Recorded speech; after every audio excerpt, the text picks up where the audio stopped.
Hey guys, Illusion70 here today, and I'm reviewing the die rotor. This rotor is extremely efficient. I'm not sure what the max paintballs it holds, but I'm gonna show you how to take it apart, put it back together.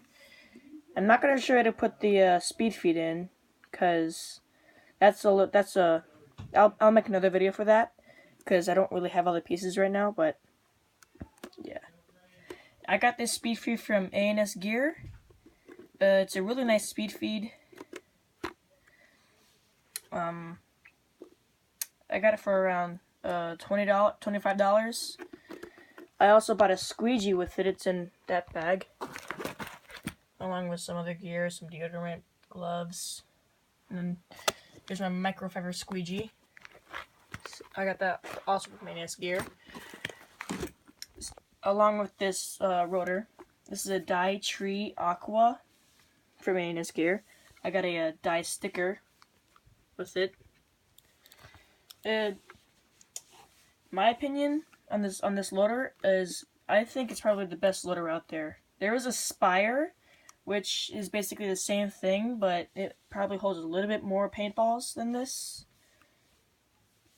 And you can put a speed feed, but you have to buy like another piece to it, I think.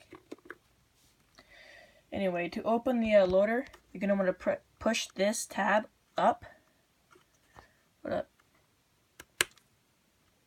Push this tab up and push this in and pull up on the top of the loader. And the top of the loader should come out.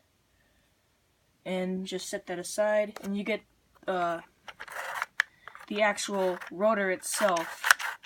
You get a black part and a red part. Now we're not going to get into that just yet. We're going to talk about the second lid.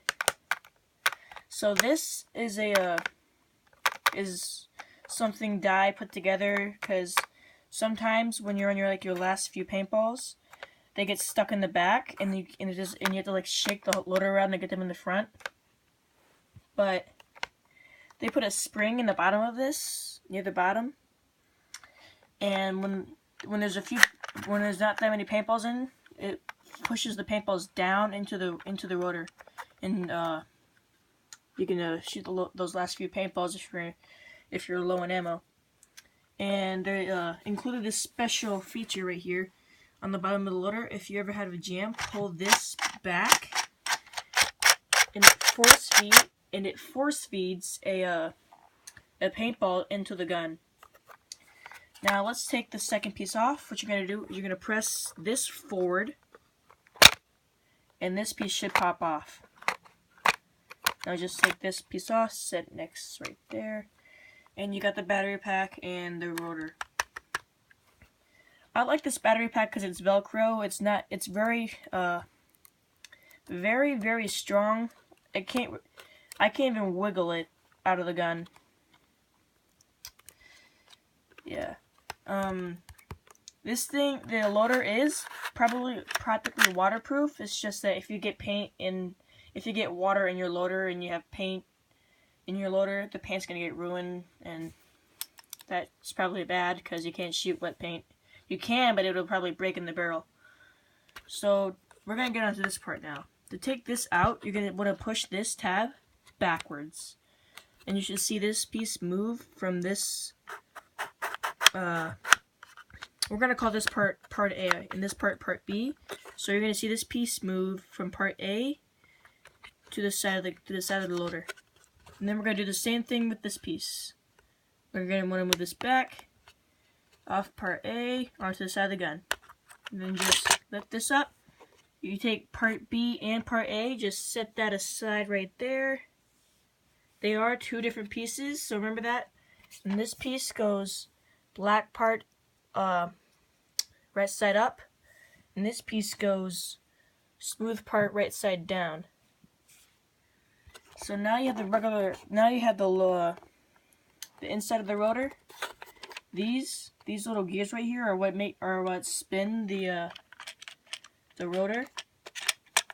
My opinion, this is really easy to clean. I took this out on a few games, got it dirty a little, and I was amazed at how easy it was to take it apart.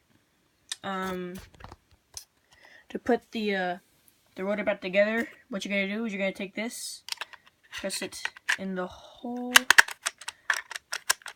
like that, and take this. Remember, this side has to be facing up, and this side has to be facing down.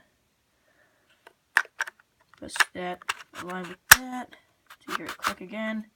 Then take this little switch here, place it over part A. Take this switch, place it over part A, and this should be locked into place. It can't come out. Then what you're going to do is you're going to take these two tabs and place it under these two tabs. So it's going to go under the tabs like this. Like that. Press this piece down so you hear it click. Then what you're going to do is you have a tab here and a hole right there in front of that black tab. You're going to put this tab through that small tab, and you're going to want to press this thing in until you hear it click, and then you're going to want to press this down. And that should be, and the loader should be locked in place. This is not coming out. And to turn the loader on, it's just one button. You don't have to hold it. There's no menu to change the firing rate, the speed of the loader. It's just the same thing over and over. Anyway, this is the die rotor. I hope you enjoyed. As always, like, comment, and subscribe. And peace out.